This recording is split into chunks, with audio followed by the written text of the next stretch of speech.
आज आपण ॲग्रोव्हिजन या आशिया खंडातील खूप मोठ्या प्रदर्शनीमध्ये सर्व आलेले आमचे जेवढे की आता इथे या हॉलमध्ये शेतकरी बांधव आहेत, काही जिज्ञासू विद्यार्थी आहे, निवडक का होईना पण एक या कार्यशाळेमध्ये आपण सर्व आले त्याबद्दल मी आपलं स्वागत करतो. आणि एक अत्यंत महत्त्वाचा विषय जो आता जलयुक्त शिवार अभियान नावाचा एक शासनाचा महत्त्वाकांक्षी प्रोजेक्ट आहे, योजना आहे. त्या योजनेच्या अनुषंगानं पहिल्या फेजमध्ये जे काम झालं त्यानंतर आता दुसरी फेज आहे ही. तर त्याच्यात आता नेमकं काय काय आपल्या शेतकरी बांधवांना याचा फायदा होणार आहे योजनेचा, त्याबद्दल आपण थोडं माहिती करून घेऊया. या काही स्लाईड्स आहे. पहिल्या नंबरची घ्या ना स्लाईड. आपल्या शासनाने जलयुक्त शिवार अभियान, आणि याचा उद्देश असा होता की आपल्या जे काही गावातले पाण्याचा प्रश्न असतो आपल्या शेतकरी बांधवांचा, शेतामध्ये आपण बघितला सकाळपासनं एक वॉटर कन्झर्वेशनवर किंवा जलसंधारण आपण बरेचसे विषयामध्ये चर्चा ऐकली असेल. आणि त्या अनुषंगानं लागणारं जे पाणी आहे त्याचं कसं संवर्धन करायचं, जतन कसं करायचं, त्याचे पाणीसाठे कसे वाढवायचे, भूगर्भातील पाण्याची पातळी कशी वाढवायची, आणि त्याचा आपल्याला जो फायदा शेवटी शेतकरी बांधवांना होणार आहे तो त्यामध्ये आपल्या दुबार पिकामध्ये वाढ आणि पाण्याचा कार्यक्षम वापर करणं, ह्या सर्व बाबी याच्यामध्ये आलेल्या आहे. तर याच्यात बघा, जलयुक्त शिवार अभियान हा एक एकात्मिक कार्यक्रम आहे. जवळजवळ 9 विभाग याच्यामध्ये काम करतात. म्हणजे कृषी विभाग पहिल्या फेजमध्ये याच्यात सचिव म्हणून काम करत होते, जिल्हाधिकारी याचे अध्यक्ष आहे. पण आता ह्या फेजमध्ये आपल्याला जे जिल्हा जलसंधारण अधिकारी ते सचिव आहेत, आणि या कृषी विभागाचा जो की पाणलोट संकल्पनेवर हे सर्व काम होणार आहे.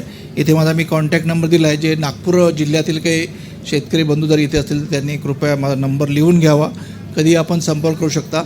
आणि याच्यामध्ये दोन्ही प्रकारचे काम आहे, एक वैयक्तिक स्वरूपाचे काम आहे, एक सामूहिक स्वरूपाचे आहे. तर ती मी आपल्याला सांगणार आहे. नेक्स्ट पुढे घ्या. आदर्श पाणलोट कसा असतो, म्हणजे आपण गाव म्हटलं की गावामध्ये सर्व नदी नाले, त्यामध्ये क्षेत्र, याच्यात बरेचसे जसं भात खाचरं असतील भाताच्या पट्ट्यामध्ये, आणि काही आपल्याला जे पीक पद्धती ज्या भागामध्ये आहे, म्हणजे संपूर्ण महाराष्ट्रामध्ये असे वेगवेगळ्या भागातले जे पाणलोट त्या आता ह्या सर्व संकल्पनेमध्ये आपल्याला गाव हा एक घटक आहे.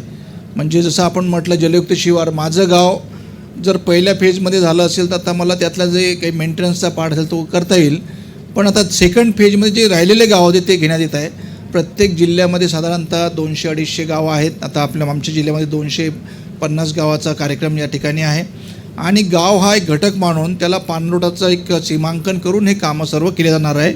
आणि शेवटचं जे काही चित्र आपल्याला दिसणार आहे त्या गावाचं पाणलोटाचं, ते अशा पद्धतीने राहणार आहे की तिथे सुजलाम सुफलाम ज्याला म्हणतो, म्हणजे दुबार पीक पद्धतीमध्ये वाढ झाली, त्याच्यामध्ये आणखी आपला उत्पन्नात वाढ झाली, उत्पादकता वाढली, ह्या सर्व बाबी याच्यामध्ये आहे. पाण्याचे साठे, पाणी टंचाई दूर झाली गावातले, हे सर्व उद्देश आपल्याला आहे याच्यामध्ये ठेवलेले आहेत. आपण थोडे उद्देश बघूया. नेक्स्ट घ्या.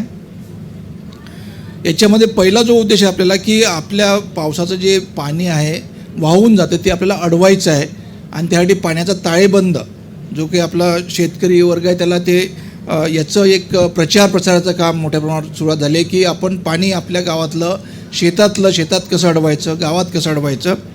त्यानंतर भूगर्भातील पाण्याची जी पातळी आहे, म्हणजे ज्याला आपण ग्राउंड वॉटर म्हणतो, तो कसा वाढवायचा, पाणी साठा भूगर्भातला. आणि त्यानंतर सिंचन क्षेत्रामध्ये वाढ. आपण बघतो महाराष्ट्रामध्ये आता जवळजवळ केवळ 20% सिंचन झालेलं आहे. पण आपण जर पाणलोटामध्ये आपण विचार केला तर आपल्यात जेवढी सिंचन क्षमता वाढेल, आपली क्षेत्र वाढेल, तेवढं आपल्याला दुबार पिकंही घेता येतील. आता आपण जसं काही पिकाबद्दल चर्चा केलेली आहे, याच्यामध्ये फळपिकावर सुद्धा आपलं क्षेत्र वाढ होणार आहे. आणि याच्यानंतर पाण्याचा वापराचा जो कार्यक्षम वापर आहे, ज्याला म्हणतो आपण की ठिबक तुषार सिंचन, आणि यासाठी बऱ्याचशा योजना शासनानं सुरू केलेल्या आहे. PMKSY नावाची योजना, प्रधानमंत्री कृषी सिंचन योजना. तर या योजनेमध्ये सुद्धा आपण त्याचे अर्ज आपण करू शकतो. त्यानंतर याच्यात जे काही आधीचे पाणी साठे असेल, समजा काही नाले असेल, तुमचे शेततळे असेल, त्यातला गाळ काढणं, कारण त्या गाळ जो आहे तो पूर्ण आपल्या शेतातलीच जमीन माती इथे वाहून गेलेली आहे आणि आपल्या याची जमिनीची उत्पादकता कमी झालेली आहे. त्यामुळे पूर्वत तो गाळ काढून शेतात टाकणं हे सुद्धा या अभियानाचा एक उद्देश आहे. याच्यात आणखी आपल्याला पाण्याचे साठे विकेंद्रित ज्याला म्हणतो आपण की गाव तिथे आपलं गाव तलाव असेल, शेततळे असतील, मोठ्या प्रमाणावर घेण्यासाठी यामध्ये योजना आहे. पुढे आता याच्यामध्ये नवीन कामं तर घेण्यात जातात, सोबतच आपल्याला गावचे जे पाझर तलाव आहे, सिमेंट बंधारे आहे, याचं म्हणजे मेंटेनन्स ज्याला म्हणतो आपण, काही पाणी वाहून जात असेल, काही लिकेज झाले असेल ते दुरुस्त करून घेणं, हे सुद्धा काम याच्यामध्ये आहे. आणि खरं तर आता जो काही शेवटचा आपला म्हणजे पाऊस झाला संपला समजा ऑक्टोबरमध्ये, आणि जे काही थोडंफार पाणी राहिलेलं आहे ते अडवणं आणि ते लोकसहभागातून अडवणं, त्यासाठी आपण वनराई बंधाऱ्याची जी मोहीम आहे ती मोठ्या प्रमाणात या योजनेमध्ये आपल्याला घ्यायची असते. आणि त्यासाठी लागणारा खर्च काही खूप जास्त नाही आहे. आपल्या सिमेंटच्या गोण्यामध्ये जर आपण वाळू टाकली आणि आपल्या नजीकच्या याच्यामध्ये लोकसहभागातून जर आपण पाणी वाहवलं तर नक्कीच त्याचा फायदा आपल्याला रबी सिंचनासाठी होऊ शकतो. त्यानंतर वृक्ष लागवडीचा कार्यक्रम आणि सोबतच त्याचा पाण्याचा ताळेबंद, थोडंसं मी याच्यावर जास्त आपल्याशी बोलणार आहे की वॉटर बजेट, प्रत्येक गोष्ट आपण बजेट करत असतो काम करत असताना, तसंच पाण्याचा सुद्धा ताळेबंद आपण जेव्हा गावात काम करतो किंवा आपल्याला शेतीसाठी पाणी वापरायचं आहे तर कशा पद्धतीने त्या गावाचा एकत्रित आराखडा करणार आपण ते याच्यामध्ये येणार आहे. आणि शेवटी लोकांमध्ये प्रोत्साहन निर्माण करणं याच्यात जलसंधारणाच्या बाबतीमध्ये, तर हे एक उद्दिष्ट या जलयुक्त शिवार अभियानाचं आहे. नेक्स्ट, आता हे जसं 16 सुरुवात झालं अभियान, आणि याच्यामध्ये जे काही चांगले शेतकरी असेल, अधिकारी, कर्मचारी जे चांगलं काम करतात पाणलोटाच्या संकल्पनेमध्ये, जसं आपण आपलं कुठलंही पाणलोटाचं जर म्हटलं तर आपल्याला एक हिवरा बाजार हे नाव आठवते, किंवा अण्णासाहेब हजारेंचं जे आहे ते आपल्याला राळेगण सिद्धीचं नाव आठवते. पण अशा पद्धतीचे सर्व जे गावं आहे, पाणलोट आहे, ते आदर्श पाणलोट करण्यासाठी आपल्याला या योजनेमध्ये सर्व मुभा आहे.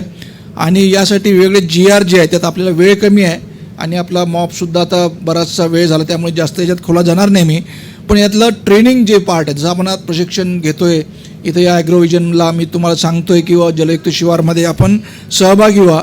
आणि जे काही तुमची वैयक्तिक कामं असेल, आपल्या शेतात शेततळे करायची आहे, काही गाळ काढायचं आहे, तर त्यासाठी आपल्याला गावोगावी याचं अभियान स्वरूपामध्ये काम करायचं आहे.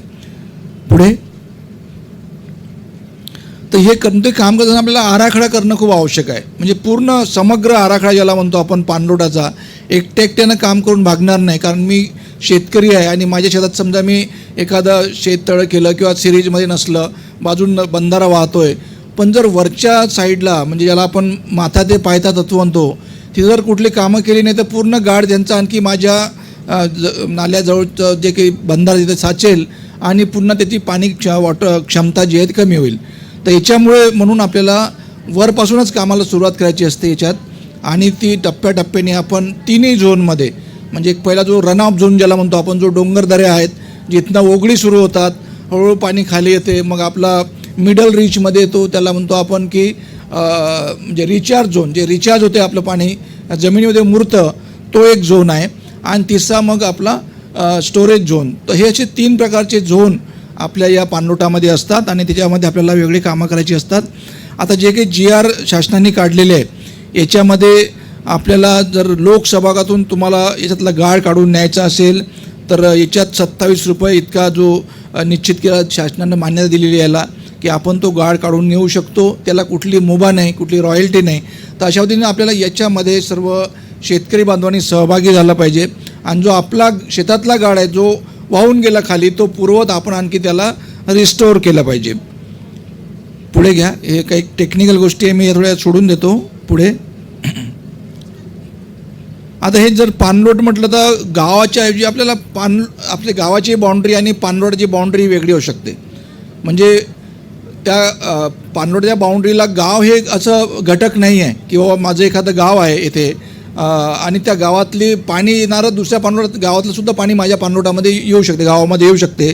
म्हणून जेवढं काही आपल्या तिथे पडीत जमीन असेल किंवा वाहतीखालील असेल त्या सर्वाचं रीज लाईन ज्याला म्हणतो आपण, म्हणजे पावसाचा पडणारा थेंब एकतर माझ्या पाणलोटात किंवा गावात येईल किंवा दुसऱ्या गावात जाईल, तर त्यानुसार त्याचा आराखडा तयार करत असतो. आणि याच्यामध्ये माथा ते पायथा ही तत्व आहे आणि सर्व जे काही कामं आहे ही लोकांनी सोबत बसून त्याला अंतिम करायचं आराखड्याला. म्हणजे कोणती नेमकी कामं घ्यायची आपण, ज्या कामामुळे आपला पाणलोटाचा विकास होणार आहे. पुढे, आता याच्यामध्ये आपण म्हटलं की दुरुस्ती करण्याची मुभा आहे, बळकटीकरण करण्याची, आणि त्यासोबतच आपल्याला 2 भाग आहे. एक 70% जास्त आपल्याला उपचार, म्हणजे 2 भाग जसे म्हणतो आपण, एक क्षेत्रावरचे उपचार ज्यात म्हणजे आपण डाळीचे बांध बांधणार किंवा शेततळे करणार किंवा मजगी करणार, भातखाचरं करणार, तर याच्यासाठी 70% जे काही निधी असेल तो खर्च करणं अपेक्षित आहे. आणि 30% नाल्या जे आहे, नाले असेल तिथले कामं आपल्याला त्याच्यामध्ये घ्यायचे आहे. 70-30% हे 2 प्रकारचे उपचार आपल्याला पाणलोटात द्यायचे आहेत. पुढे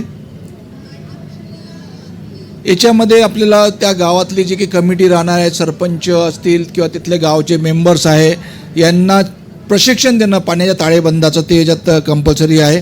आणि आता सर्व जे काही निवड झालेली आहे पाणलोटाची, किंवा जे गावं आपले म्हणजे अतिशोषित आहे, समजा पाणी जास्त उपसा झालेला आहे किंवा तिथं पाण्याचा दुर्भिक्ष आहे, तर MRSACच्या माध्यमातून म्हणजे रिमोट सेन्सिंगच्या प्रणालीच्या माध्यमातून ते गावं निवड झालेली आहे. आणि त्या गावामध्ये हे सर्व उपचार 9 विभाग, त्याच्यामध्ये ग्रामपंचायत सहभाग आहे, तुमचा वन विभाग असेल, त्यामध्ये कृषी विभाग आहे, जलसंधारण विभाग, जिल्हा परिषद, हे सर्व विभाग, GSDA यांचा सहभाग यामध्ये असतो.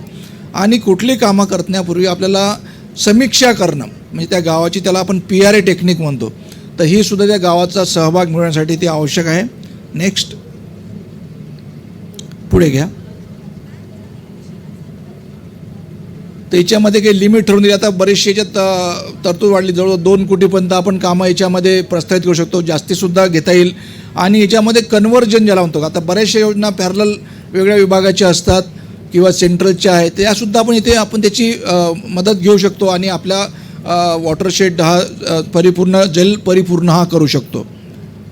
पुढे तर हे अशा पद्धतीचं PRA तंत्रज्ञान आहे. याच्यामध्ये गावातले जेवढे काही आपले शेतकरी बांधव असेल, शेतमजूर असेल, या सर्वांची याच्यामध्ये मदत घेतली जाते. आणि आपलं नेमकं अस्तित्व त्या गावामध्ये कुठं आहे याच्यामध्ये सामाजिक परीक्षण त्यांचं, आणि सर्व जाती धर्माचे, त्यामध्ये सोशल, ज्याला सामाजिक वर्गवाची जी मंडळी आहे त्याच्यामध्ये त्यांना सहभाग घेणं, आणि त्यांच्यासाठी आपल्याला रोजगाराचे कामं निर्माण करणं, हे सुद्धा याचा एक म्हणजे उद्देश आहे. पुढे आता आपल्याला जसं आपण आराखडा म्हटलं, तर आपल्या गावाचा जो पाणलोटाचा नकाशा आहे तो आपल्याला MRSACच्या या माध्यमातून रिमोट सेन्सिंगनं मिळालेला असेल आपल्या गावात. तर आपण जेव्हा जाल त्या गावामध्ये तेव्हा, आणि जर आपलं जलयुक्तमध्ये गाव असेल यावर्षीचं, तर आपण तिथला जो कृषी सहाय्यक असेल किंवा गावचा जो वेगळ्या विभागाचे कर्मचारी आहेत त्यांच्या माध्यमातून असं सोबत बसून आपण नेमकी याची पाहणी करणं, नाण्याची पाहणी करणं, जे कामं सुचवलेले आहे त्याला आपण ग्रामसभेमध्ये मान्यता मिळवून घेणं हे अपेक्षित आहे. म्हणजे जे ट्रीटमेंट देतो आपण, एखादा समजा आजारी माणूस आहे त्याला ट्रीटमेंटची आवश्यकता आहे, जसं आपलं जर पाणलोट आहे, आजारी आहे, त्याच्यामध्ये त्याला वेगळे उपचार पद्धती घ्यायची आहे, म्हणजे क्षेत्रावरचे उपचार असेल किंवा नाल्यावरचे उपचार असेल, आपल्याला पाणीसाठी वाढवायचे आहे, तर यासाठी हे सर्व प्लॅनिंग महत्त्वाचं आहे. जर चांगला प्लॅन झाला, आराखडा चांगला झाला, तर आपलं मग अंमलबजावणी चांगली होईल. पुढे मग हे सर्वांनी एकत्र येऊन शिवार फेरी करणं, कारण बरेचदा आपण बघतो की या जलयुक्त शिवारमध्ये जेव्हा नियोजन होते तेव्हा आपली बरेचशी कमी लोक त्यामध्ये सहभागी असतात, आणि जेव्हा एखादं काम होते त्यानंतर मग त्या कामापासून जर एखाद्याच्या शेतात पाणी वाहून जात असेल किंवा एखादा तिथे बरोबर प्लॅनिंग झालं, डिझाईन झालं नाही, तर अशा वेळेस मग तक्रारी सुरू होतात. आणि बऱ्याचशा ज्या आता काही पहिल्या फेजमध्ये ज्या तक्रारी आहे तर अशा पद्धतीच्या आहे की त्याच्यामध्ये कामाची गुणवत्ता चांगली नाही किंवा त्याच्यामध्ये ते कामच तिथं फिट नव्हतं तरी ते घेण्यात आलं. तर ह्या ज्या काही नंतरच्या तक्रारी येतात ते म्हणून ते येऊ नये यासाठी सर्वांनी एकत्र येणं, त्याचं प्रशिक्षण करून घेणं, त्याच्यात जनजागृती करणं या कार्यक्रमाची ही अपेक्षित आहे. आणि याच्यात अधिकारी, पदाधिकारी, त्यानंतर गावातले सर्व शेतकरी बंधू हे सर्व याच्यामध्ये अपेक्षित आहे. पुढे ह्या अशा ग्रामसभा आपण त्याच्यात दर वर्षी ज्या होतात त्याला मान्यता घेतली जाते. नेक्स्ट हे 5 भागामध्ये आपलं सर्व असते. म्हणजे जलयुक्त शिवार जर म्हटलं आपण तर गावाची जर बेसलाईन माहिती जर आपल्याकडे नसेल तर आपण कोणते कामं घ्यायचे, तर म्हणून गावाची पायाभूत माहिती ज्याला म्हणतो बेसलाईन सर्वे तो आवश्यक आहे. त्यानंतर पाण्याचा ताळेबंद करणं म्हणजे वॉटर बजेट तयार करणं, पाणी किती पडते पावसाचं, किती एरियावर पडते, किती त्याचा वापर होतो, किती वाहून जाते, तर हे सर्व आकडेवारी आपल्या सर्वांच्या तोंडपाठ असली पाहिजे. जर मी एखाद्या गावाचा नागरिक आहे, शेतकरी आहे, तर मला माझ्या गावाचं पूर्ण ही माहिती जोपर्यंत असणार नाही तोपर्यंत मी पुढचा आपला नियोजन करू शकणार नाही. नंतर गोषवारा, त्याचा ट्रीटमेंट मॅप, आणि मग त्याचं जे टेक्निकल काम आहे ते एस्टिमेट तयार करणं, अंदाजपत्रक. आता हे सुद्धा अंदाजपत्रक हे सर्व टाईप एस्टिमेट आहे, मराठीमध्ये आहे, त्यामुळे अंदाजपत्रकामध्ये काय काय घनमीटर किती घनमीटरमध्ये कुठलं काम होतं, त्याचा रेट काय आहे आणि त्याच्यावर किती खर्च केला हे सर्व सोशल ऑडिट होते याचं. आणि त्याच्यामुळं आपल्याला जर पुढच्या तक्रारी याच्यामध्ये कमी करायच्या असेल किंवा आपल्याला कामाची गुणवत्ता चांगली ठेवायची असेल तर अशा वेळेस आपण आपल्या आधीपासूनच नियोजनापासून आपण यामध्ये सक्रिय असणं आवश्यक आहे. पुढे आता हे थोडंसं तुम्हाला दिसतं आहे का, थोडं कमी याचा आहे, फॉन्ट साईज कमी आहे, पण एक याच्यात पाण्याचा ताळेबंद जो म्हटला आहे आपण, तर आपला सर्वात सोर्स जो महत्त्वाचा आहे तो म्हणजे पर्जन्यमान. आपल्या गावात समजा एक ठोकताळ आपण घेऊया की माझ्या भागामध्ये किंवा माझ्या गावात 1000 मिलीमीटर पाणी पडते, 1000 मिलीमीटर पूर्ण वर्षावर पाणी पडते आणि माझ्या गावाचं क्षेत्र आहे 500 हेक्टरचं. तर 500 गुणिला 1000, 5 लाख हेक्टर मिलीमीटर एवढं पाणी माझ्या गावात पडतं आहे, पाणलोटामध्ये पडतं आहे. आणि 5 लाखापैकी मी त्याचा कशा पद्धतीनं विनियोग होतो, मग पिण्यासाठी किती वापरले जाते, आपल्या शेतीसाठी किती, जनावरांसाठी किती, त्यानंतर किती पाणी आपलं बाष्पीभवन होतं आहे, किती तुमचं दुसऱ्या पाणलोटामध्ये वाहून जातं, रनऑफ ज्याला म्हणतो आपण. तर हे सर्व ठोकताळ याच्यामध्ये मराठीमध्ये समजेल एवढ्या सोप्या भाषेमध्ये याचा प्रत्येक आराखड्यामध्ये हे आपलं ताळेबंद असतो. तर जेव्हा तुम्ही जाल तुमच्या परत गावाला आणि त्याच्यामध्ये तुम्ही बघाल की आमच्या गावाचा जलयुक्त शिवारचा पाण्याचा ताळेबंद काय आहे, तर हा सर्व याचा म्हणजे हार्ट आहे, जे हृदय आहे ना पूर्ण पाणलोट विकासाच्या कार्यक्रमाचं, ते हृदय आहे. आणि याच्यामध्ये जर आपण हे ताळेबंद किंवा बजेट जर व्यवस्थित केलं पाण्याचं आणि कोणत्या गोष्टीसाठी किती पाणी वापरणार किंवा जे ऑलरेडी आपल्याकडे जे पाणी पडते किती त्याच्यामध्ये गॅप आहे, डेफिसिटमध्ये आहो का आपण की एक्सेसमध्ये आहो, हे सर्व आपल्याला याच्यापासून मिळणार आहे. तर हे टेबल स्वरूपामध्ये आहे.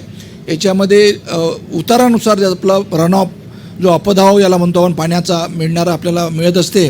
आणि तुमचं 0 ते 5% स्लोप आहे, उतार आहे, त्याचा 5 ते 20 आहे आणि 20% जास्त उतार आहे. तर त्याच्यानुसार आपण ठोकतळ्यानुसार आपलं काढू शकतो पाणी किती आपल्या पाणलोटामध्ये होणार ते.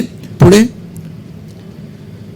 आणि त्यानंतर सरळ आपल्याला जे की आधीचे जे स्ट्रक्चर असेल आपल्या गावामध्ये ते सुद्धा माहीत असणं आवश्यक आहे. कारण बरेचदा आपल्या तिथं कामं झालेली आहे, त्या कामापासून पाणीसुद्धा साठा होतो आणि नंतर मग आपल्याला नवीन काही समजा कामं जर सुचवायची असेल तर ती त्याच्यामध्ये ॲडिशनल होतील आणि ते एकत्रित सर्वांचा एकत्रित विकास असल्यामुळे आपण त्याची पूर्ण टोटल येऊन हे ट्रीटमेंट जे कामं आम्ही याच्यामध्ये घेतले त्याची भौतिक आणि आर्थिक दोन्ही गोष्टी आपल्याला त्यामध्ये समाविष्ट करावं लागेल. जे काही मापदंड ठरवून दिलेले आहे मृदा आणि जलसंधारण विभागानं, त्या मापदंडानुसार आपल्याला घनमीटरचे मापदंड असतील, किती पाणीसाठा आपला जमा होईल तो याच्यानुसार आपल्याला काढता येईल. आणि याच्यामध्ये मग पिण्याच्या पाण्याची गरज म्हणजे गावात किती लोकसंख्या आहे, किती जनावरं आहे, किती कोंबड्या आहे, किती आपली शेतीखालची जमीन आहे, प्रत्येक साठी पाणी आपल्याला राखून ठेवावं लागेल. तर त्यासाठी लागणारं पाणी किंवा जे आपण पाणी कंझ्युम होणार आहे किंवा आपण त्याचा वापर होणार आहे ते सुद्धा आपल्याला त्या ताळेबंदामध्ये लिहिणं आवश्यक आहे. नेक्स्ट, तर अशा पद्धतीने हे सर्व आपले जे टेबल आहे त्या टेबलमध्ये आपल्याला माहिती भरायची की प्रत्येक पीक वाईज म्हणजे मग फळपिकं असेल किंवा तुमचे खरीपाचे रब्बीचे ह्या एका पिकाला हेक्टरी किती पाणी लागते याचा ठोकताळ ठरलेला आहे. की आपण समजा जर धानाचं पीक असलं त्याला पाणी जास्त लागतं कारण आपण ते सर्व पाण्यामध्ये ते पीक होतं आणि तसंच जर काही आपले कोरडवाहू पीक असेल त्याला पाणी कमी लागतं. तर तो गुणाकार भागाकार करून आपण त्याचं पाणी लागणारं पाणी जे आहे शेती पिकाला आणि जनावरांना आणि माणसांना हे सर्व आपण तिथं काढतो. आणि त्यानंतर त्याचा जो ताळेबंद आहे असणारं पाणी म्हणजे पर्जन्यापासून मिळणारं पाणी, वापरलेलं पाणी आणि आपल्याला ते कमी जर पडत असेल तर आपण किती नवीन कामं घेतले पाहिजे, कोणकोणत्या पद्धतीचे कामं घेतले पाहिजे, मग शेततळे किती घेतले पाहिजे, आपण त्याच्यामध्ये बंधारे किती बांधले पाहिजे, किती अंतरावर बांधले पाहिजे, हा सर्व आपला प्लॅन याच्यामध्ये तयार होणार आहे. नेक्स्ट पुढे घ्या. हे सर्व त्याच्यामध्ये मराठीमध्ये दिलेलं आहे. आपला GR जो आहे त्या GR मधले सर्व टेब्युलर फॉर्ममध्ये आपण हे करू शकतो. आणि नेमकं TCM 1000 क्युबिक मीटर म्हणजे आपण जर समजा 1000 जर म्हटलं तर तो 1000 घनमीटर होईल. 1 घनमीटर आणि 1000 घनमीटर. तर असं आपला 1000 घनमीटरमध्ये जसं आपण म्हटलं की बाबा माझ्या इथे 5 लाख हेक्टर मिलीमीटर पाणी पडतं, त्याच्यापैकी मी जर 3 लाख माझं समजा जर पाण्याची तिथे स्टोरेज होत असेल किंवा तिथं आपण अडवत असेल तर पुढचं किती नेमकं पाणी आपण वापरू शकतो ते आपण याच्यामधनं काढू शकतो. नेक्स्ट पुढे हे थोडं टेबलर फॉर्ममध्ये आहे. नेक्स्ट पुढे घ्या. तर असं एकदा आपल्याकडे हे सर्व तुमचा पाण्याचा ताळेबंद तुमच्या हातात आला की तुमच्याकडे जेवढे काही कामं आहेत, समजा आता जसं आपण म्हणतो की CCT, म्हणजे जरी सामूहिक स्वरूपाचं काम असलं तरीसुद्धा आपल्याला एक पाणलोट म्हणून याचा विचार करणं आवश्यक आहे. कारण जर आपण आपल्या वनक्षेत्रामध्ये CCT झाले नाही वरच्या भागामध्ये, तर तिथला जो काही गाळ आहे तो सर्व आपले येऊन आपले बंधारे जे बांधले आहे त्याच्यामध्ये गाळ साचेल आणि आपलं त्याचं लाईफ कमी होईल. तर अशा वेळेस म्हणून हे डीप CCT, सर्व नाल्यावरचे कामं आहे, नंतर क्षेत्रावरचे म्हणजे मजगी, त्यानंतर बंडिंग, शेततळं, आणि ह्या प्रत्येक याच्यासाठी आता जलयुक्त शिवारमध्ये तर तरतूद आहेत पैशाची, पण सोबत दुसऱ्यासुद्धा योजना आहे. म्हणजे तुम्ही आता जसं याच्यामध्ये मुख्यमंत्री शाश्वत सिंचनमध्ये योजना आहे त्याच्यापासून तुम्ही लाभ घेऊ शकता. बाकीसुद्धा योजनांचा याच्यामध्ये समारोप आहे. ठीक आहे, मी आता थोडं क्लोज करतो कारण आपली जास्त मंडळी नाही आहे आणि जास्त टेक्निकली याच्यामध्ये सांगून आता आपण जेव्हा चालतं थोडे म्हणजे एक ब्रॉड बेसमध्ये मी सांगतो आपल्याला. पुढे घ्या. 2-3 स्लाईड बघूया आपण. हां, हे नियोजन जे करायचं आहे आपल्याला याच्यामध्ये आता जसं आपण गेलो तर एप्रिल ते जून हा जो पूर्ण 3 महिन्याचा कालावधी म्हणजे पावसाळा पडायच्या आधीचा जो पिरियड आहे त्याच्यामध्ये आपले सर्व आराखडे, त्याचं ट्रेनिंग, त्यानंतर त्याला मान्यता घेणं, आणि आता दिवाळीनंतर जे काही कामं एक्झिक्युशनचं काम येईल म्हणजे आता त्याच्या सर्व प्रक्रिया, ही टेंडर प्रक्रिया वगैरे सुरू झालेली आहे. त्याच्यामुळे आपलं त्या विभागाचे सर्व कामं निविदा करून त्याची कामं सुरुवात होईल. तर खरं आपल्याला याचा जो काही बेनिफिट आहे तो पुढच्या जूनमध्ये मिळणार आहे. त्यामुळे आतापासून ह्या 3-4-5 महिन्यामध्ये आपल्याला सर्व कामं हे पूर्ण केल्या गेली पाहिजे. पुढे तर हे फक्त कामाचे नाव असतं मी आणि माझं क्लोज करतो. 2 प्रकारचे आपल्या ॲक्टिव्हिटी आहे किंवा उपचार आपण द्यायचे आहे पाणलोट म्हटल्यानंतर. एक तर क्षेत्रावरचं उपचार म्हणजे जमिनीवरचे जे उपचार आहे ज्याच्यामध्ये आपलं शेती पिकाचं सर्व क्षेत्र असते, त्याच्यामध्ये भातपट्टा असेल तर मजगी, बांधबंदस्ती आहे त्याच्यामध्ये, किंवा जुने बांधबंदस्तीचं दुरुस्तीकरण, बोळ्या करणं, जे काही आपला इकडला म्हणजे भंडाऱ्याकडचा जो भाग आहे तिथे बोडी आहे, वॉटर बॉडी ज्याला म्हणतो आपण. आणि हे शेततळी ही जी ॲक्टिव्हिटी अशी आहे उपचार, हा प्रत्येक शेतकऱ्याकडे एक शेततळं असणं आवश्यक आहे आणि यासाठी सुद्धा आता योजना सर्व आलेल्या आहे. आता इकडे जर आपण बघितलं ओघळ नियंत्रण, ओघळ म्हणजे जे नाले आहेत छोटे त्याच्यामध्ये छोटे छोटे स्ट्रक्चर आधी, आणि खाली जसं आपण येतो म्हणजे आपण वंदराई बंधारे ते करू शकतो किंवा गॅबिन स्ट्रक्चर आहे, जाळीचे बंधारे, त्यानंतर माती बंधारे आणि सिमेंट बंधारे, तर हे सर्व याच्यामध्ये राहणार. आणि खरं तर जे काही विहिरी आपल्या त्या विहिरीचं पुनर्भरण करणं हे सुद्धा आपली एक जबाबदारी आहे की छोटीशी ॲक्टिव्हिटी आपण ती नरेगामध्ये असल्यामुळे आपण ती घेऊ शकतो मोठ्या प्रमाणावर. तर ज्यांच्याकडे विहिरी असेल ते सुद्धा याच्यामध्ये विहीर पुनर्भरणाचं काम हे जलयुक्तमध्ये ते घेऊ शकतात. नेक्स्ट पुढे घ्या. मला वाटते झालं आहे. ओके, लास्ट तुमची पुढे जात नाही का स्लाईड? बरं ठीक आहे. आता याच्यामध्ये बाकी टेक्निकल आहे सर्व. तर आता हा काही फोरम नाही आपला टेक्निकलचा, पण एक मोठामोठी आपण हे बघितलं की पाणलोट म्हणजे काय, त्याच्यामध्ये काय काय उद्देश आपला आहे आणि त्या निमित्तानं आपला काय रोल शेतकरी बंधू म्हणून आपण करायचं आहे. तर हे सर्व आमचं प्रेझेंटेशन आहे. याच्यामध्ये तुम्हाला आणखी काही डिटेल्स माहिती पाहिजे असेल तर तुम्ही आपल्या गावचे जे कृषी सहाय्यक असतो त्याच्याकडनं ते प्लॅन ग्रामपंचायतमध्ये जी कॉपी असते ती आपण जरूर चाळावी आणि आपल्या गावाचा चांगला एक पाणलोटाचा आराखडा तयार केल्यानंतर त्याचं अंमलबजावणी चांगल्या पद्धतीनं होईल यासाठी आपण कार्यवाही करावी असं मी आवाहन या प्रसंगी आपल्याला करतो. आणि आपण थोडे लोक का होईना पण आहे आणि आपण सर्व ऐकून घेतलं त्याबद्दल मी आपले आणि ॲग्रोव्हिजनचे आभार मानतो आणि माझं व्याख्यान संपवतो. धन्यवाद.